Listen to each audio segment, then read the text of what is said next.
Good morning, good afternoon, and good evening. This is Global Impact, the podcast that connects the dots so you don't have to. I'm Michael Bosicchio. And I'm Melissa Ritchie. And Melissa, we've reached episode 2 of our season 4. And it's going to be a very interesting show, I believe. Well, I don't believe, actually, it's a fact. We're going to be talking about mental health, something that should be of concern to everybody these days. We've just gone through memorials for a number of tragedies, including, of course, 9/11. Talking about trauma and support, and mental health awareness, it takes us to our next guest, who we're very proud to introduce, Mr. Mark HENICK. Mark is a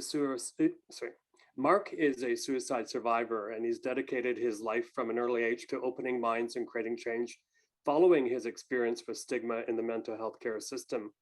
He is a very pursued public speaker and active media commentator on issues related to mental illness and mental health.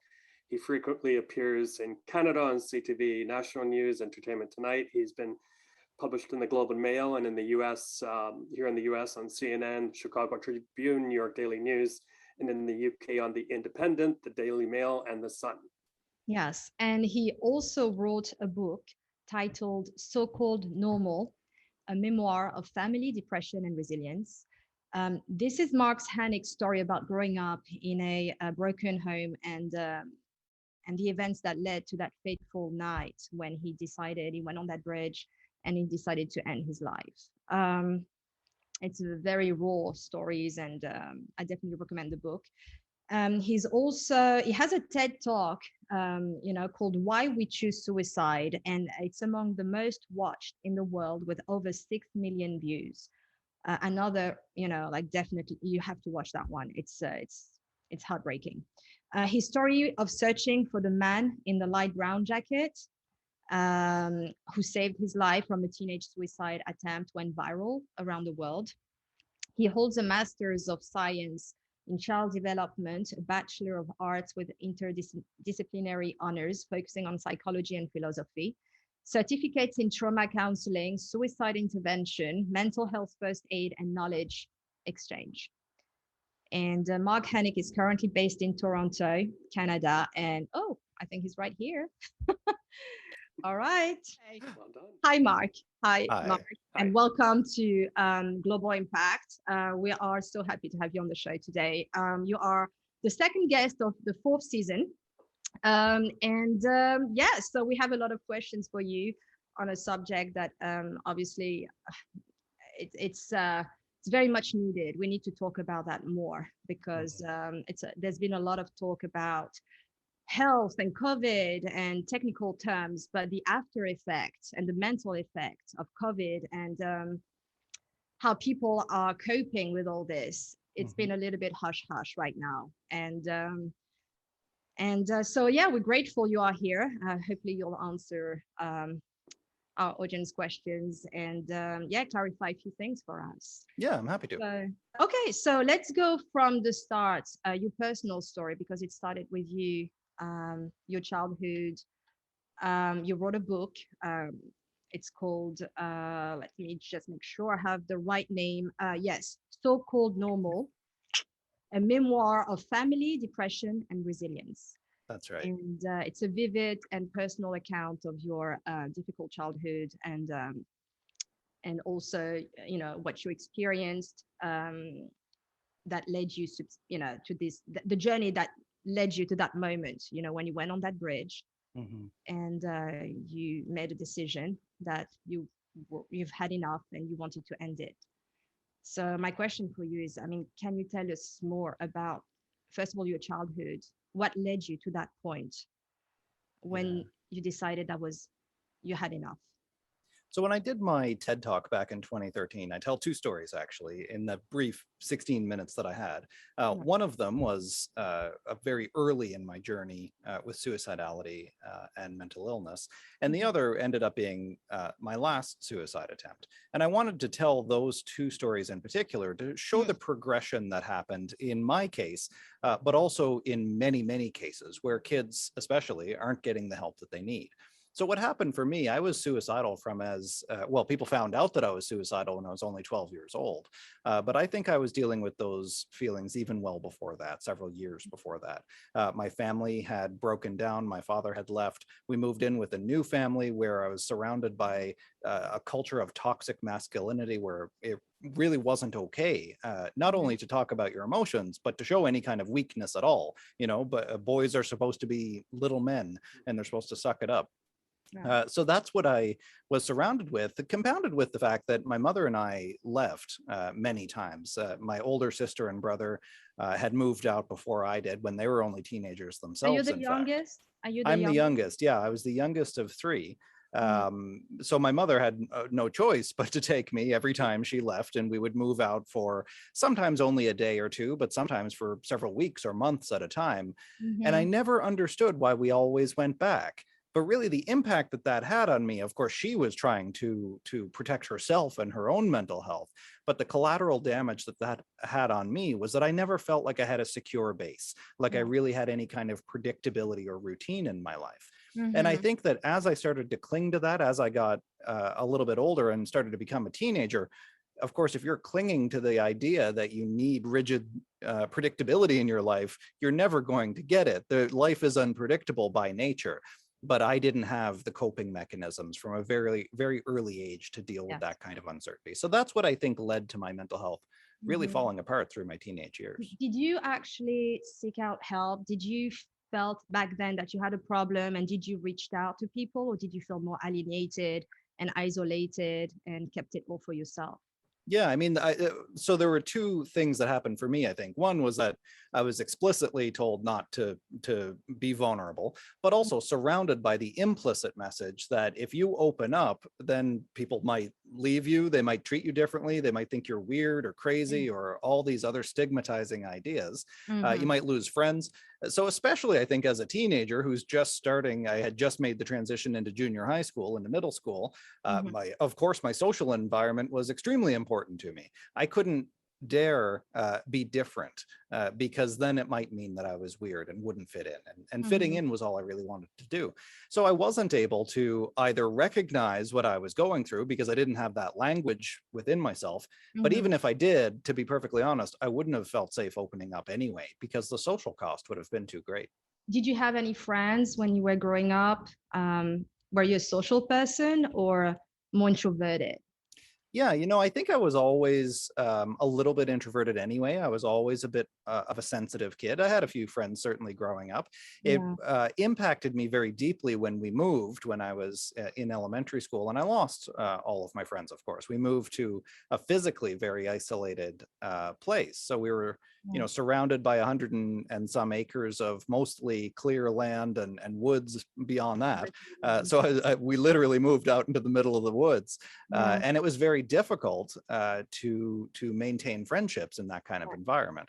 Right. So I think that I'm always the first to remind people that yes, there was probably something happening biologically in my brain. There was probably, or there was definitely something happening psychologically in terms of my coping mechanisms, but environmentally as well. That impact, that mix of impacts, was really what made it so difficult for me, Surrounding. I think. Yeah. Yeah. Yeah. Yeah. And but on that day when you made that decision, was it something you, it's a hard question. Did you plan it? Did you feel like you were planning that moment, or is it Mhm. something that just happened in the moment? It was an impulse. Yeah, what happened, what I try to do in my book, because this is something that I didn't understand really fully when I did the TED Talk, Mm. because I didn't fully know my own story, in fact. That unfolded after the TED Talk. What I tried to do in the book was to show that from that very first instance of suicidality when I was 12, all the way up to that bridge attempt, there was a successive unfolding, I think, of intentionality. I wasn't born knowing how to kill myself. I practiced over the course of 3 or 4 years, in fact. And Mm. that to me is the tragedy of completed suicide, of course, is that while yes, we know that impulsivity is absolutely a risk factor. Lots of people make plans or talk about suicide and don't end up going through with it, even though we need to take those talking and plans very seriously, because it shows that they're at the beginning of that process, that they're building a cognitive pathway, as it's called. In my case, people had lots of chances to intervene. There were lots of opportunities to try to stop me, but it kept getting worse and worse until eventually it almost became like an addiction. It became like a coping mechanism itself, That's suicide. interesting. And that's Okay. what brought me to Never that heard of place, I that. think. Yeah. Addiction to the practice of, trying to end it. That's Well, you reach for whatever tool you have available to you. And I use this image in the TED Talk of my collapsing perception. People really caught on to that. And that's called cognitive rigidity, where you're in a place where you feel so threatened, so where your resources are so scarce psychologically, that you'll focus in and really lock in on whatever you have left just to keep to preserve yourself. And for me, what I ended up locking in on was this idea of escape, that I didn't want to die just for the sake of dying. I needed to escape this life that I didn't know how to live. And that's the only way I knew how to do it. Did you think about what could be after death? Did you have fears when you were, in that moment? Did you feel, oh, should I not? I don't know what's after. Is it better? Could be worse? Because I'm sure a lot of people go through this. And what was your experience? In my individual experience, there's a common misconception that people who die by suicide are selfish. How could they do that to their family? It's a natural reaction. In my case, I was thinking about my family. In my distorted perception, I thought I'd be doing them a favor. Because I was surrounded by all these messages of stigma, crazy people are murderers and they are criminals, despite the fact that we know that that's actually not true. This has been researched over and over again. There's no meaningful connection between violence and mental illness.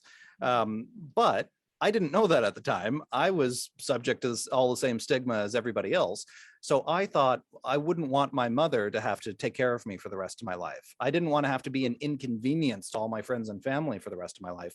I thought I was doing people a favor. And the way that your perception is skewed when you're in that place, your vision is so colored that you're convinced that you're right, of course, because depression lies to you in your own voice. It sounds like you, so you believe it. Of course you believe it. It's in your own head. It's like a parasite in that way in many ways. It hijacks you. Yeah, and thank God on that, near fatal day, you had this gentleman, this man in a light brown jacket, you had a whole segment on that. So you did like a social media campaign to find him, and finally you find him 12 years later. And I did. So how was that? How was that when you met that person? Like, yeah, he physically pulled me off of that bridge when, he talked to me for a while and he breathed a bit of expansiveness, I think, into that collapsed perception of mine. But then it was when another stranger had arrived, the police had arrived, they barricaded off the bridge, crowds had gathered, and another guy on the sidelines told me to jump and called me a coward. He shouted that out to me. So at that point, it didn't matter that I had this stranger in a light brown jacket getting to know me and talking to me and helping me. When that other guy on the sidelines shouted that out, I let go and I started to fall. And that's when the stranger who was with me grabbed me. And I didn't appreciate a few things after that day. I didn't even realize that it was the last time I ever tried to kill myself until more than a decade later. You'd think that'd be the type of thing that you would notice, but for me, it wasn't. I also didn't fully appreciate or realize the impact that he really had on me that night, because it was so much more than just physically grabbing me and saving my life. He actually, in that moment, I think created this flashbulb influence on me where I needed to be like him. I needed to be a stranger who had other people's backs, who opened up space for people, empathetic, brave, caring space for people, and helped them. I didn't want to be like the guy on the sidelines who shouted out to me and told me to jump. I wanted to be like the stranger who saved me. So I knew I needed to find him. At the point of doing the TED Talk, I still had no idea who this guy was. He was still a stranger at that point. And it felt so incomplete that I didn't know who he was. So I asked for the public's help in finding him. I'd been doing a lot of media work by this point. I went on national television here in Canada, and they amplified the message as well. It goes viral all over the world. And by the end of the day, we actually ended up finding him. It turned out that he had seen my TED Talk a week before I asked for the public's help in finding him. And he'd already written me a letter in case someday he ever found me. He recognized you 12 years later? You still look the same? He recognized me, and he said that he couldn't believe what he saw when he watched the TED Talk and saw that, here was this confident, seemingly young man talking about this vulnerable time in both of our lives, really, because he told me about how difficult it was for him too that night and after, and how he didn't know that he didn't previously know you could feel so proud of somebody that you had spent so little time with. because Well, we were only together with each other on that bridge that night for a short time. it's a strong bond. I mean, you are linked to life now, I think. Well, and I've been working in mental health ever since, and it turns out so has he. So we impacted each other in such a powerful way that night. Wow. All right. Mark, Well, that TED Talk is one of the most viewed ever, millions and millions of viewers. Was that surprising to you, the number of views and the reactions you got to your TED Talk? I watched it for a second time today. I was so moved by it as well. Yeah, I don't think I really thought about it initially, because I had been sharing my story in small ways, much smaller ways, ever since high school. In fact, in many ways, it was my advocacy and my activism that played just as important a role in saving my life, because it made me feel like I had something to live for, opening up about these stories. So by the time I did the TED Talk, I shared my story in the only way I knew how, and it turned out it really struck a chord with people. And I still get messages from all over the world from people who are going through the same thing. So I think that the same reaction that I've been getting for more than 20 or almost 20 years now, which is that people want to talk about hard things. They want to talk about their depression and their anxiety, the worst moments of their life. They want to talk about when they're suicidal. The problem is that people aren't asking. They're not opening the spaces for people to have those conversations. So that's what I try to do. And in my experience, it seems to help. Mark, I would not be surprised if there were dozens, hundreds, perhaps thousands of people you've impacted, in the sense that you've motivated them to not take their lives. Have any of them reached out to you and said, you helped me so much that I'm around today to tell my story? The first time that it happened, I couldn't quite believe it. When somebody sent me a message, they said that they went on the internet and they had Googled, how do I kill myself? And my video came up and they stopped. And then somebody else sent me almost the same message. And then over the last 8 years, I think it's been dozens and dozens of people have sent me almost that same thing, that they've looked up ways to kill themselves, that they were hopeless, that they found the video and it gave them hope. And, if that's what I can do for people, then just by sharing my story, it seems like such an insignificant thing, but it turns out stories can change people's lives. And I'm so grateful for that. Absolutely. And we're grateful to have you on our planet, believe me, as part of society.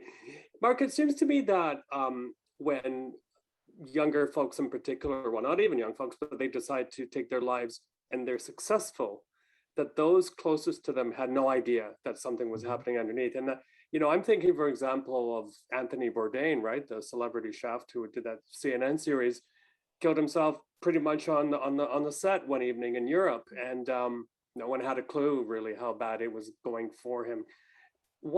Does that surprise you? And why do you think that happens, that people aren't really tuned into what's going on? Yeah, it doesn't surprise me at all.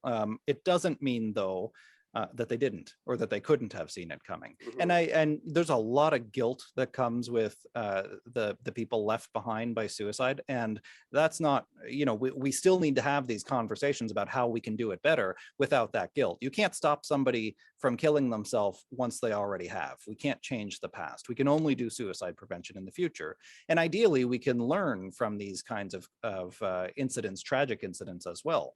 What we do know is that the vast majority of people, in fact, do exhibit some sort of signs before they end their lives. Why we don't see that, I think, is twofold. One, we don't know how. There's still a shocking lack of literacy, basic mental health literacy, when it comes to knowing what to look for. But I think the bigger part of why we don't see it coming is actually that we don't want to, that neurologically, psychologically, we shut that idea down. And I find that the closer that you are to somebody who is suicidal, the less likely it is sometimes that you're able to see.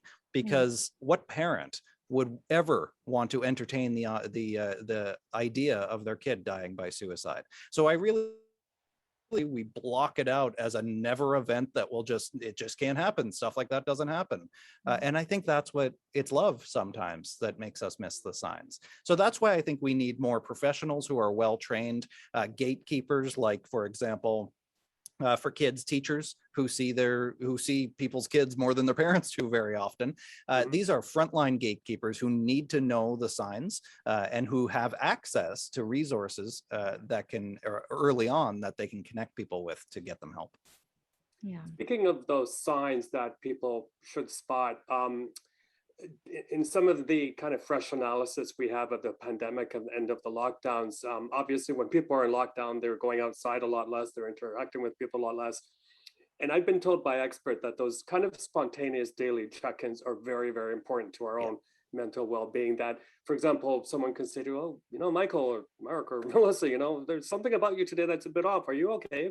And a lot of that apparently is not happening because of those lockdowns. Yeah. And that's something that we need to make a conscious effort to do, because it's easy when you're working in an office or when you're bumping into people in the street or whatever it is, that we fill our emotional and social cups accidentally so often, mindlessly. This is, I think, a good lesson that we need to do these kinds of activities intentionally. We need to reach out, especially unexpectedly, to people and check in, see how they're doing authentically, ask them how they're doing, ask them if they want to talk about anything. It doesn't have to be about their mental health. It doesn't have to be clinical in nature. In fact, in my experience, it's the interventions, it's the connection points that are non-clinical that help people, because you're getting to see people and getting to know them in real ways. And I really believe that that's what suicidal people need the most. It's so lonely inside yourself, especially when you're trapped in there and you can't get out and nobody can see you in there. So if we can reach into other people's humanity, into their being, and let them know, hey, I'm here too, and I'm human too, then that, I think, is one of the greatest bonding exercises and one of the greatest protective activities we can do for people. Well, actually, talking about this, I mean, I wanted to mention the social media. I mean, how technology helped us, particularly in the time of quarantine, to stay close to each other. You know, we had we have Zoom, we had Facebook, Instagram, and people were, you know, just trying to stay in touch. However, there was a study that said, basically in the US alone, a survey findings show that a 25% increase in suicide attempts among teenagers between 2009 and 2017 were linked basically to the devastating effects of social media and the use on how they're basically using social media. So what is your take on this? What do you think is happening with this and all this, you know, depression and low self-esteem? So we definitely know, and there's an emerging body of research, because when you think of it, although, you know, there are digital natives now who have never known a world without social media. I'm right on the, I'm a what's called what are we called, elder millennials, so we're right on the verge. We remember a world before social media and cell phones and all that stuff. But you know, there's an emerging body of research which shows pretty convincingly, as far as I'm concerned, a correlation between increasing social media use and worsening mental health. We've seen this with Instagram, with the more time you spend on Facebook, and other mechanisms. It's important to remember that particularly Facebook, but others as well, were built to keep you on them. Their algorithms are built to keep you seeking more. And what gets more than often negative items that are in your timeline. So that, I think, of course, is one of the theoretical reasons why this is happening. But also, I think it's important to consider too, if it's coming from the other direction. If people are feeling lonely and isolated and struggling first, and therefore they're escaping into social media because it's available, it's accessible, they feel a quasi sense of connection that isn't really the deep kind of connection they need. So I think it's probably coming from two directions. But we also know that there's a powerful benefit to being able to reach out to people in this way as well, to be able to reconnect with people from your entire life. And that could be a protective factor. So I think really the answer is learning how to use social media for good and not as an escape, not as something to take you out of real life, but to use it for good and to improve your mental health, to know your boundaries, and most importantly, I think, to know when to shut it off and go for a walk. When you're a teenager, Mark, when you're a teenager and you are on Instagram and, you know, there's issue with body image, you know, you have all the Kylie Jenner and, you know, there's unrealistic expectations on body image and lifestyle where, you know, a young girl is on a private jet, you know, looking perfect, and this is not real. And those teenagers are exposed to this. And so isn't there a responsibility towards also, you know, the people who are creating content, you know, the influencers, etc., to actually, you know, be careful on what they are showing to the young people, because Yeah, I think that's Yeah. true, but I think this phenomenon has also arisen quite organically because Right. Instagram didn't exist when I was a teenager, but I still hated the way that I looked.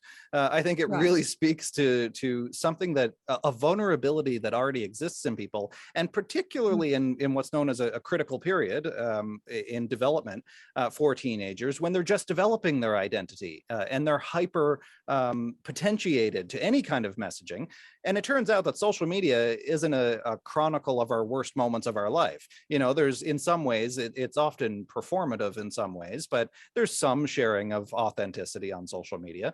But by and large, we present ourselves that we want the world to think that we are. So you're never going to see real life in that kind of environment. And that's where I think that, you know, we come back to better educating people on social media, having influencers out there who are speaking about just this kind of issue. You know, don't believe everything that you see on there. You don't see people when they just woke up in the morning or when they're having a really bad day. So we have to improve our media literacy. And that goes not only for social media, but for all media. I agree. Okay. Well, and Mark, something you said in your TED Talk really intrigued me. You said, if I got it correctly, that, you know, we go for annual physicals, and part of that annual check-in with the doctor should be kind of a mental health check-in as well. But as far as I know, and I'm Canadian, as far as I know, none of the provincial health insurance programs, including OHIP, cover visits to a mental health professional. Is that correct? And do you think it should be? So that is mostly correct. Yes, I'm Canadian as well. And there's a kind of a misperception that Canada has universal health care. We have we have near universal medical care. If we had universal health care, we'd universally cover mental health care, and that's not the case.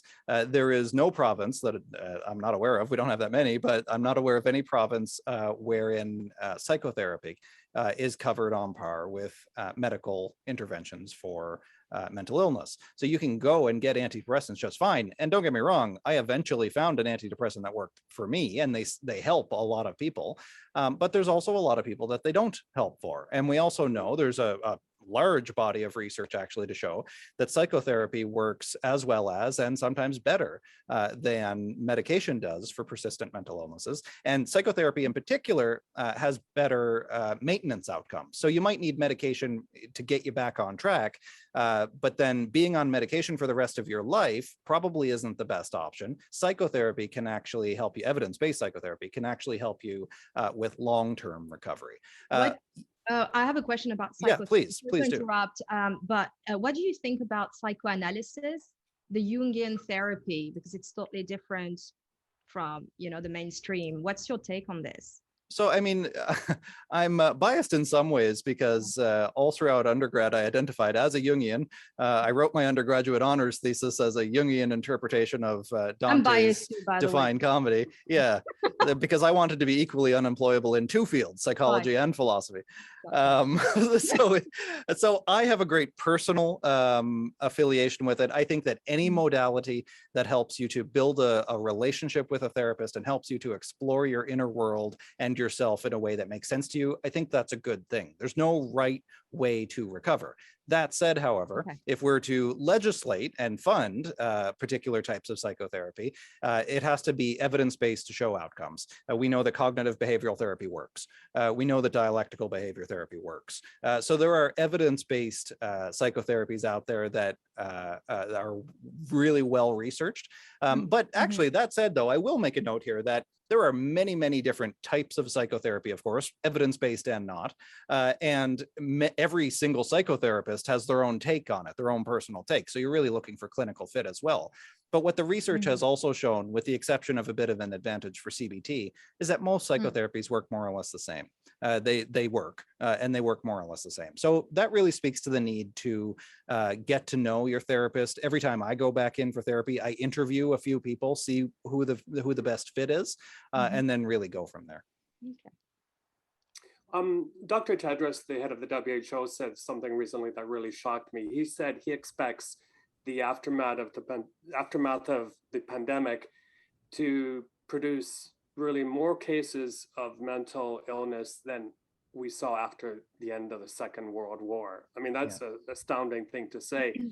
And by the way, a lot of talk, as you know, among governments of building back better, a lot of blah, blah, blah, but I'm not hearing much said about investing in mental health or suicide prevention. Yeah. But what he said there, does that surprise you from what you've seen happening in this pandemic?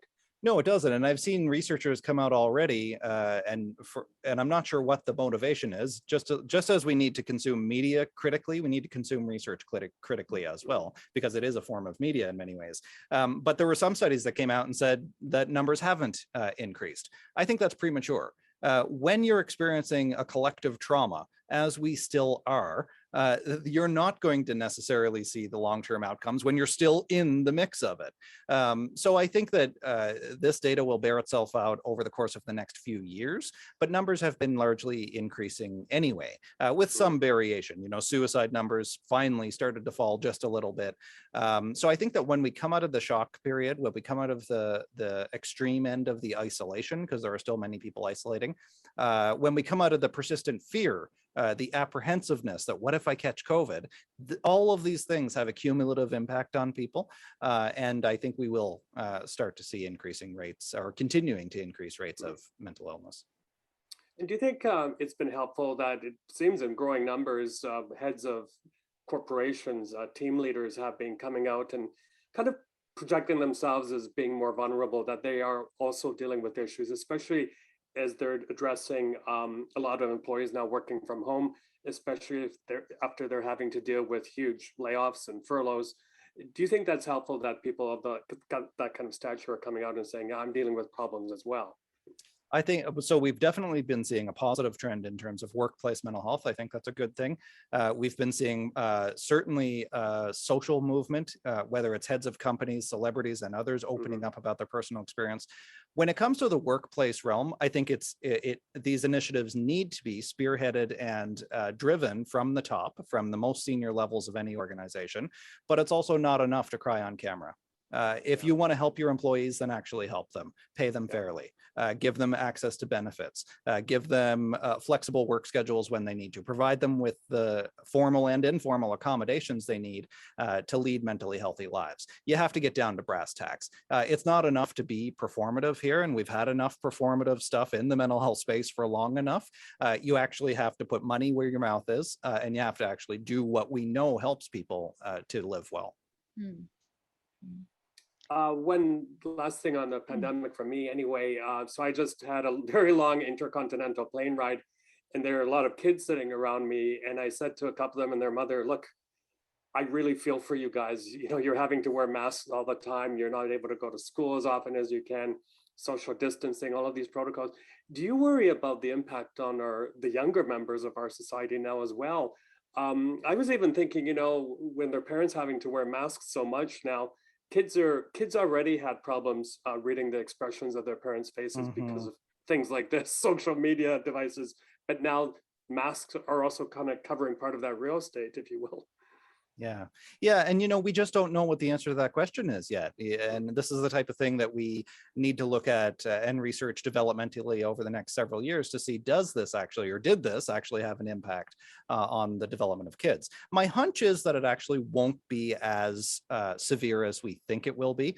Kids are very perceptive, and actually completely theoretically, there's a possibility here that it might make them more sensitive to people's emotions, because if you're reading only people's eyes for 8 hours a day, then you have to really pay attention more closely. So I think that there's a lot of theoretical possibility here. But at the end of the day, I think parents, the most important thing that parents can do for their kids' mental health is to take care of their own mental health. Kids respond to the environment in the home. They respond to the emotional valence of their parents. You know, early on in the pandemic, there was this extreme responsiveness, I guess. People were kind of live wires. They were very raw because of all the changes we're experiencing. Now, dragging on this long into it, there's a sense of collective exhaustion, of languishing, that we're just spent. So I think then that we need to be conscious and use this opportunity to show kids, this is how you take care of yourself in hard times. You don't learn how to be resilient always being well. Resilience isn't about always being great. It's about how you bounce back. It's about how you recover and how you endure, in some respects, difficulties that you're facing. So I think this is a great opportunity to teach kids that they can do hard things. Right. And let's go back into toxic masculinity. I mean, you mentioned that those words earlier, and let's talk about the genders and mental health and the difference between, I mean, do you feel there's a difference on how men and women process trauma, pain, and yeah? I think there absolutely is. And I mean, all the proof you need for that is the fact that 3/4 of suicides are men. There's a number of reasons why that's the case, but some of the common ones are that men are told not to express their emotions. And we know, you mentioned Jung, but we know from our friend Freud and others that you can't just push stuff away. It doesn't just disappear because you push your difficult feelings away. It comes back up in other ways. I firmly believe that suicidality is one of those ways. It's a seeking for connection. It's a seeking for equilibrium to try to resolve issues. It's a coping mechanism. It's not coming out of nowhere. And that's why I also firmly believe, somewhat controversially, that every single suicide can be prevented. That behavior is information. It serves a function. It serves often a regulatory function. And sometimes we use dysregulated behaviors to try to regulate ourselves. So I think that we need to appreciate the value of these behaviors and to really coach people through them, especially young men and boys. If you don't deal with your stuff, if you're told just suck it up and forget about it, you're going to be a volcano later on. It's going to come out in other ways. And we see that happening all the time. Do you think that in schools there should be literally a subject or a class where, you know, children now, because as you said, children are very perceptive and we don't give them enough credit. And there's not enough of that in education and school. I think we infantilize children and they're a lot more perceptive than we think. So what do you think of possibly, I don't know, creating a group or, you know, like implementing a space where children could talk about everything? What's your take on this? Well, I think this is how we ultimately prevent mental illness. It's by teaching kids in particular how to name and label their emotions, how to talk about how they're feeling. I think we take for granted that everybody knows what it is they're feeling. And I actually don't think that's the case. We learn the labels for what we're feeling based on the people we watch around us, our parents and our teachers and our peers and others. And we're certainly born with feelings. Anybody who's ever seen a little kid knows that they know how to feel very loudly and they know how to feel very exuberantly. But thought and language, feeling and language don't develop as one thing. They develop separately. And we learn the labels for those things later on. So this is how I think we actually ultimately prevent suicide. It's not just by lining up ambulances at the bottom of the bridge. It's not only about those reactive interventions where we're always one step behind the 8 ball.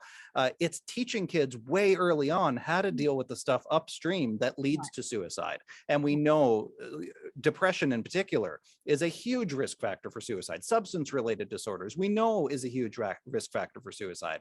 So we can deal with those things much further upstream rather than always just responding to the crisis. Yeah. So it's interesting how, you know, we encourage people to work out, to take care of their body, but we tend to forget about the mental health, which is another fitness, but it's not something you do once you have a problem. Once you have the problem, it's, you know, this is already too late. You should actually work at it every day, I think. And yeah, if you've already fallen out of the airplane, you can't go back for your parachute. You have to put that on before you fall. And I think that's true for mental health as well, that we need to learn these skills in advance. And the good news about that, though, is that it's never too late. When you're in a crisis, yes, you have to have a plan of sorts. It helps if you have a plan of sorts to deal with that crisis. But recovery happens in the valleys between, or I guess the peaks between the valleys of crises. So that's where we need to really support people. And that's not how we do it right now. Right now, we wait for people to get as sick as they possibly can before we give them any services. And actually, here in Canada, I'm in downtown Toronto, where the wait list for a psychiatrist is 12 to 18 months for a kid. Wow. If you're at a point of crisis where you're being sent to a psychiatrist and then told to wait another 12 months after that, no wonder we're so stuck in a mental health crisis. We're sticking people in a mental health crisis. Right. there is a study done that showed when a man decides to commit suicide, he is more likely to succeed than a woman. Why is that so? So the first thing I'll mention, that's a great question. The first thing I'll mention, and I say this in the TED Talk as well, is that we try to move away from the language around suicide of saying to commit suicide. And the reason for that, it's still by far the most common way that people Right. talk about suicide. But the reason for that is usually we say that people commit crimes, and suicide isn't a crime in most jurisdictions. It's a public health issue. That aside, the reason for that could be manyfold, but one of the most commonly accepted ones is that because of that culture of masculinity, that you have to be strong and do big things, that men tend to use more lethal means. Research has suggested that because of how we're socialized in a quite a perverse way, that women often don't want to do anything that will hurt their body or their appearance. However, men are more likely to use guns, for example, especially in the United States, where one of the leading causes of gun deaths is in fact suicide. So this is why, gun control in particular, whether or not you want to get into the politics of it, gun control is a suicide prevention measure. So we need to be able to consider the many ways that, or the many routes that lead to suicide, and means restriction and means prevention is one of them. Okay. And in my home province of British Columbia, the opioid crisis has gone to terrible heights, reaching actually into very middle-class families, upper-class families. Also in the Pacific Northwest, I'm hearing it's very bad. And this is happening before the pandemic even. Why do you think that's so? I think that there's a strong link, and this has been shown, from certainly out in the West. Dr. Gabor Mate has been pioneering this work for decades. The link between trauma and substance use can't be ignored. That there are people that there's a pervasive exposure of trauma from early childhood onward that people are not effectively dealing with.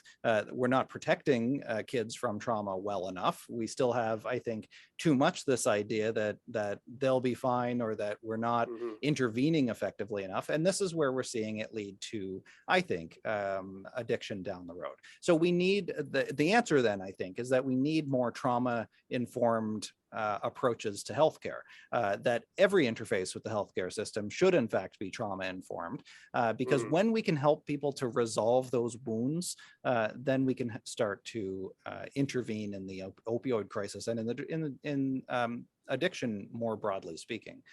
We also need to appreciate that people are using drugs for a reason, that abstinence-based programs, there are many views on this, but I'm not a supporter of abstinence-based programs because, again, behavior is information. If we were to take a harm reduction approach to helping people understand why they're using, and then to find less lethal, less harmful ways of using until they're able to resolve those issues, then that's the preference. But we know that it doesn't appear anyway that abstinence-based programs seem to work very well.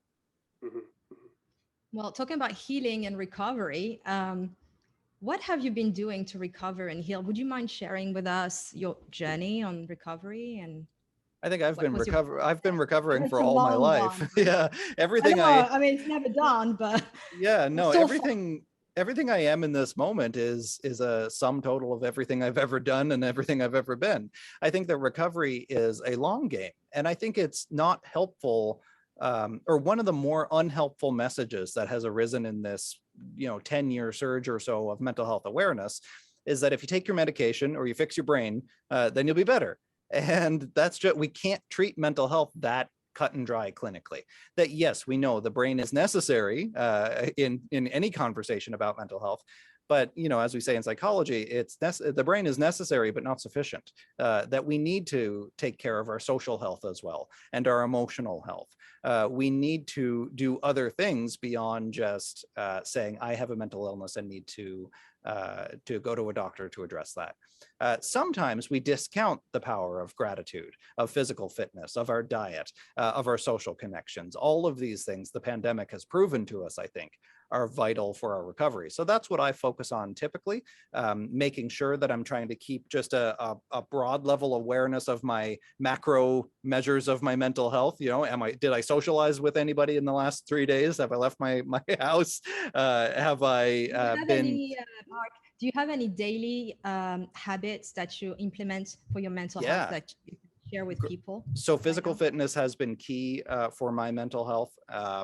And I've certainly noticed that being mindful of my consumption, not only of alcohol, but also of fatty foods and unhealthy foods. When I've been not eating right for a period of time, I feel that psychologically speaking. I also have a daily meditation practice. Mindfulness meditation and gratitude is a key part of my own recovery journey.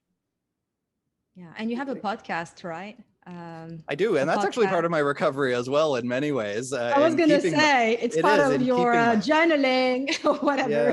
Yeah. Well, but it's right? also an act of connecting with other people on a level deeper than just saying hi in the hallway or just, commenting on somebody's Facebook post. We need to have deep conversations with people. That's what forges connection, and we need connection if we want to be mentally healthy.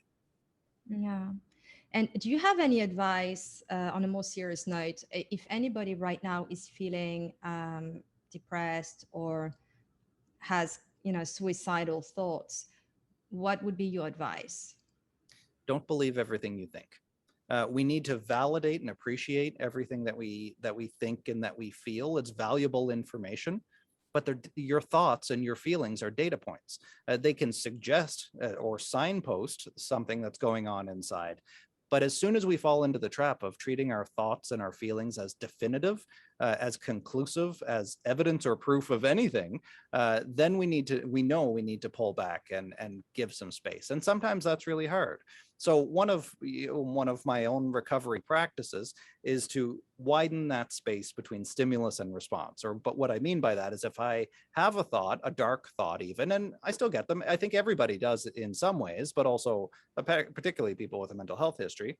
If one comes into my mind, taking that waiting period, that space in between before you actually respond to it. You're feeling irritable, fine. Maybe don't yell at people just yet. Give it some space to breathe.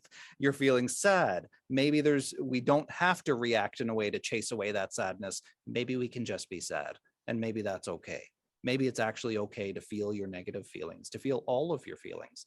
And what we know, certainly from acceptance and commitment therapy, is that if we don't cling to those feelings, and we cling to them just as hard by making them want to go away, if we just watch them, then they'll go away on their own. That's the way our brain and our mind work. So my advice would be to wait and certainly to reach out to others and talk about it with others who have been there. Great. So you have the TED Talk. I see your book there in the background. You mentioned the podcast. Maybe you could tell our audience where they could learn more about your work and how they could support the great work you're doing as well on mental health awareness. Sure. Well, I'm not very hard to find. I'm on most social media platforms at Mark HENICK, MarkHenick. My book, So-Called Normal, A Memoir of Family Depression and Resilience, is on Amazon. Here in Canada, it's at Indigo. In the US, at Barnes & Noble, and it's available worldwide at most major retailers. And I'm at markhennick.com as well, where I occasionally update my various other activities. Are you working on something new right now that's linked to mental health? Can you share that with us if you have anything exciting? I only work on mental health. I have no other transferable skills. This is all I know how to do. Well, you might have. You might not know about them, but yes, I am. So the third season of my Living Well podcast will be starting at the end of September. Coming back with 20 new episodes, all new guests, some really wonderful conversations. I'm working on a new book as well, but that's way long term, and I'll have more to update on that in coming months. Well, we'll post all the links under the episode. So if anybody wants to get the book, go on your website and check what you're up to. They'll have all the links. So they will take care of that. Thank you. All right. Well, Michael. Thank you so much. It's been a fascinating discussion, and I think even in this short time, you've managed to help people know what to do if they are experiencing possibly harmful action towards themselves. So I think you're playing you're playing a huge public service, and we really, I think, Melissa and I salute your work, and thank you for spending your time with us. Thank you for sharing your personal story too. I think it takes a brave person to open up and to be relatable too, to share that with people. I think this is your gift, and keep on doing this. Thank you. Keep on doing that. Thank All you. And right. likewise, I Thank you look for- forward to seeing the episode come out, and I'll make sure to share it too. Thank you. Okay. Thank you. Take All care. the best. Bye-bye. All right. Bye-bye. Bye-bye. Bye. Bye. Thank you again to Mark HENICK for joining us here on Global Impact. That was a fascinating discussion. As Melissa said, we'll post links to the various places where you can find his speaking and so on. And we're not going to end our pursuit of fascinating guests, are we? We We're have not. a couple confirmed already. I think in the last podcast, we already mentioned we'll be expecting the luxury hospitality expert, Dr. Anna Brandt. She's been traveling recently, but we think we just managed to pinpoint her where she is, and we'll get her interview on the podcast soon. And also someone Melissa, had the honor of shaking hands with just a few days ago in Kiev is Ukraine Foreign Minister Dmytro Kuleba. He'll be speaking to us about, well, not just being a foreign minister, but also being the man in the forefront, really, of putting Ukraine's case forward for everything from becoming a member of NATO to a member of the European Union, and also deciding where Ukraine stands right now in terms of relationships with the United States, a traditional ally. Yeah, and then also they have a big shadow being cast over them these days by a country that everyone might have heard of, called China, which needs a lot of food, energy, precious minerals, all kinds of other things. And Ukraine is just now trapped in their vaccine diplomacy vortex as well. So it's going to be a fascinating conversation, and that will be coming up very soon. Right. And before we leave you, we have to remind you to subscribe, like, and share. We need your support, and so we can keep doing what we're doing, which is connecting the dots so you don't have to. You were too late, Michael. Next time. Next time. All right. We'll see you soon, people. Bye. See you soon. Thank you very much. Bye-bye.